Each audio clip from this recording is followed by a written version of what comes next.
Alors, un grand classique aujourd'hui, c'est la suite un plus 1 égale sinus de un avec u0 compris strictement entre 0 et pi sur 2. Voilà. Alors, l'intérêt, c'est qu'il va y avoir un point attractif, donc finalement une limite, mais qui n'était pas gagné d'avance. Vous devez savoir que si la dérivée au point fixe est de valeur absolue strictement plus petite que 1, eh bien vous allez avoir une suite de type à vitesse de convergence géométrique. Si c'est 0, alors là vous pouvez avoir carrément au moins du quadratique. Voilà. Donc ça, c'est bon, là c'est déjà gagné d'avance. Alors que là, ça ne l'est pas. Alors, regardez ce qui se passe. On trace la première bisectrice ici, on a un point fixe 0, 0, et quand on trace la première bisectrice, on se rend compte que la tangente coïncide avec la première bisectrice. Alors c'est la première bisectrice qui nous permet de dessiner la suite. Donc c'est ça qui fait l'intérêt quand même de ce type de suite.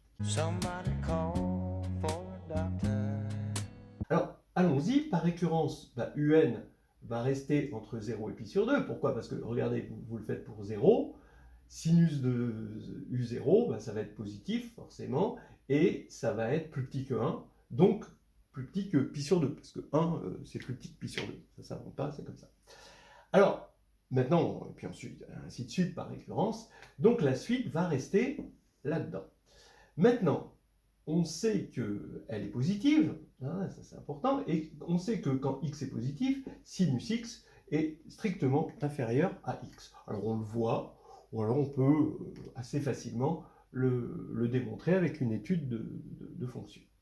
Donc on a une suite, on va avoir, et on sait que quand on a ceci sur le domaine, eh bien, sur le domaine de la suite, alors la suite va être forcément décroissante, et elle est positive, donc finalement, elle va forcément converger. Elle va converger vers le seul point fixe qui est 0. Voilà. Alors, maintenant, c'est là où rentre en scène le fait que la dérivée en 0 est égale au cosinus 0, donc à 1, et donc qu'il est intéressant d'étudier un plus 1 moins un, qui va en fait coïncider avec les termes d'après, dans la décomposition de Taylor, de f de un dans un voisinage de 0. Donc f de un moins un, f c'est sinus, f de un moins un, c'est équivalent à moins un au cube sur 6, parce qu'on est en 0 et que n est assez grand, donc oui, quand n est plutôt vers l'infini ou un en 0. Et là maintenant, on retrouve des choses qu'on avait vues dans les vidéos précédentes, mais on ne va pas s'en servir. On va juste se rappeler des vidéos précédentes à la fin, mais c'est tout. Regardez, ici on a du A, UN, puissance K. Donc l'accroissement de la suite est équivalent à quelque chose en la suite elle-même. Alors ça, c'est un cas intéressant qu'on a étudié. On a étudié toutes les possibilités, à part la possibilité K égale 1, dans une vidéo précédente. Et on sait que l'idée, c'est de prendre K moins 1, donc 2, de prendre son opposé, donc moins 2, et de faire la différence, un plus 1, moins 2, moins un puissance moins 2. Voilà. Alors, un plus 1, d'accord, regardez, un plus 1, je mets un en facteur, ça fait 1 moins un carré sur 6 plus O de un carré. Ça, pas de problème, c'est le développement limité du sinus, parce que un plus 1, c'est sinus un. Maintenant, je vais mettre un moins 2. Donc ça veut dire qu'ici, je mets moins 2.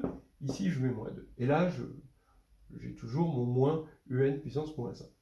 Donc là, pourquoi on a pris ce moins 2 ? Parce qu'on a vu dans une vidéo précédente que forcément, ce moins 2, il va annuler ici. Et c'est le truc génial ici, vraiment le truc excellent, c'est de faire disparaître ce qui était là. Voilà. Et donc, on n'a plus la suite en fonction de la suite, et on va avoir la suite en fonction de n. Ça, gros miracle. Ouais. Et maintenant, on développe. Ça fait un puissance moins 2, moins 1 sixième, c'est là où le truc disparaît, plus un O de 1. Donc ça va faire 1 tiers plus O de 1, et le un moins 2, c'est simplifié ici. Donc maintenant, on va avoir une suite comme ceci, qui tend vers 1/3. Donc on peut la voir, on peut regarder maintenant la série. Donc la série ici, elle est équivalente à une série positive qui diverge. Donc les sommes partielles sont équivalentes. Et les sommes partielles, on sait qu'on va avoir un puissance moins 2 est équivalent à n sur 3. Voilà, ça c'est les sommes partielles. Évidemment, j'ai oublié de prendre moins u0 puissance moins 2, mais le moins u0 puissance moins 2, il est négligeable vis-à-vis de ça, donc il disparaît là-dedans. On va avoir, à partir de là, un est équivalent à racine de 3 sur n. Ce qui, attention, n'est pas génial. Il faut itérer, vous vous rendez compte, 100 fois. 100 fois. C'est pas une convergence rapide. On est en Suisse, là.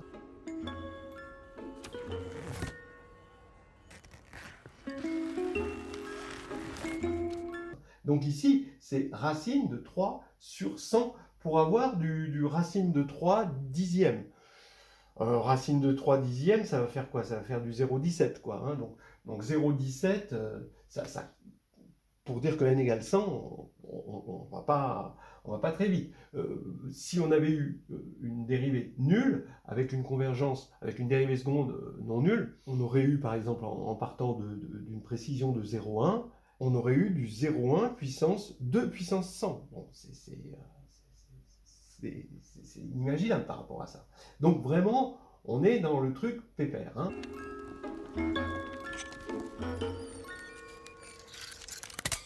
Vous pouvez voir aussi que si on avait pris ici une fonction avec ici un carré, ici, alors là, on aurait eu du moins 1, et là, on aurait eu du quelque chose sur n. Donc là, ça aurait été une meilleure précision. Donc vous voyez que c'est le fait que cette fonction sinus s'aplatit complètement contre la première bisectrice, hein, en 0, qu'on a une précision aussi mauvaise. Il faut bien dire ce qui est. Voilà, donc là, c'était des petites choses. Mais maintenant, on peut être satisfait ou pas de cette équivalence. En tout cas, on peut aller chercher un autre terme. Essayez de le faire avec votre calculette ou avec un programme. Faites sinus, vous prenez 1, u0 égale 1, et vous faites sinus, jusqu'à plus soif, vous le faites 100 fois, et vous allez regarder ça. Et là, vous vous apercevez que, quand même, la précision n'est pas terrible, hein, et ce serait intéressant de regarder le second terme. C'est ce qu'on va faire.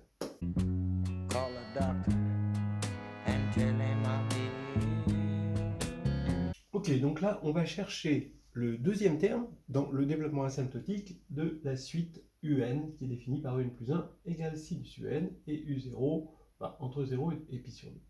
Alors on a vu que un était équivalent à racine de 3 sur n, ce qui converge effectivement vers 0, mais très très lentement, et on a vu que un plus 1 puissance moins 2 moins un puissance moins 2 tendait vers 1/3. Donc il est temps de regarder vers quel serait un équivalent de la différence ici.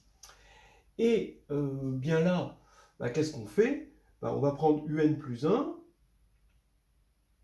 on le développe, vous allez avoir un, donc si on prend juste un plus 1, c'est un facteur de 1 moins un carré plus un puissance 4 sur 120, donc là factoriel 3, là factoriel 5, plus O de un4, on a mis un en facteur, et maintenant on met le moins 2, le moins 2, le moins 2 ici, et on soustrait un moins 2 moins 1/3 ici.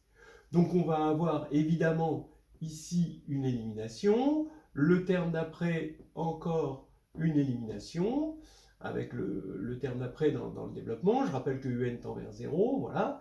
Et maintenant, quel terme on va avoir là-dedans? Eh bien, on a ce terme en un2, d'accord? Là-dedans, je regarde juste le développement de ça puissance moins 2. On a ce un puissance 2.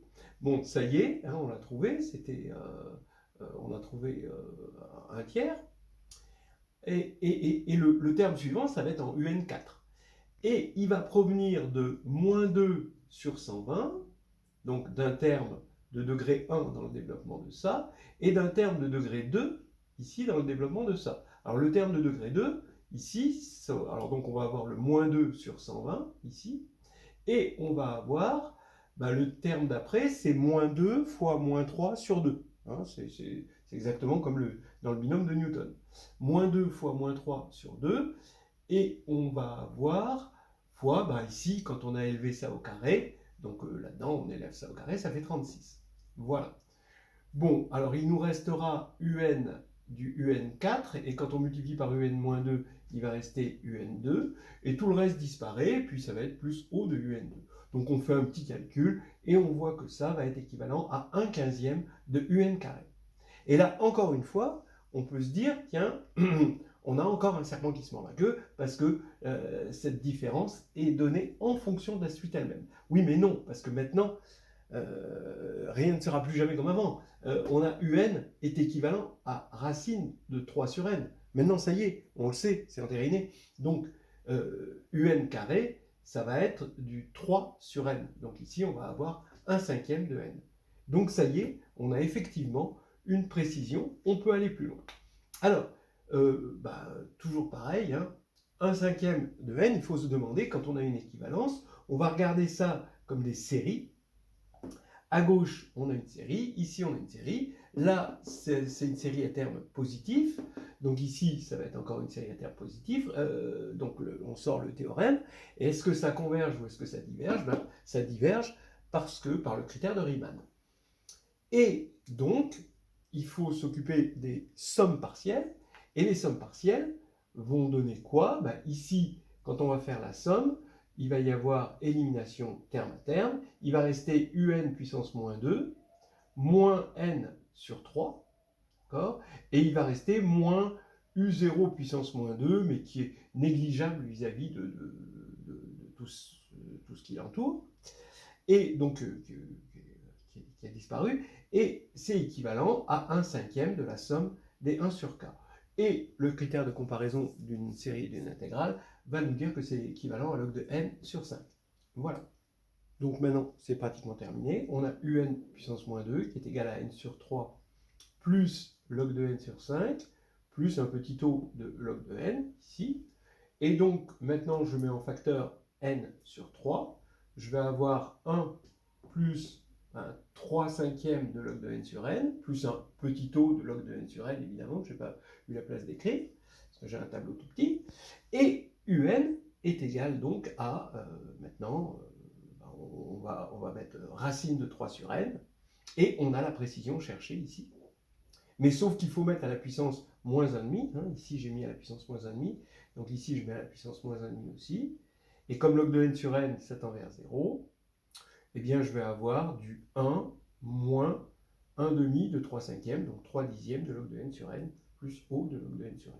Donc voilà, ça nous fait une précision, et on se rend compte encore que c'est une précision lente, il faudrait encore une autre constante.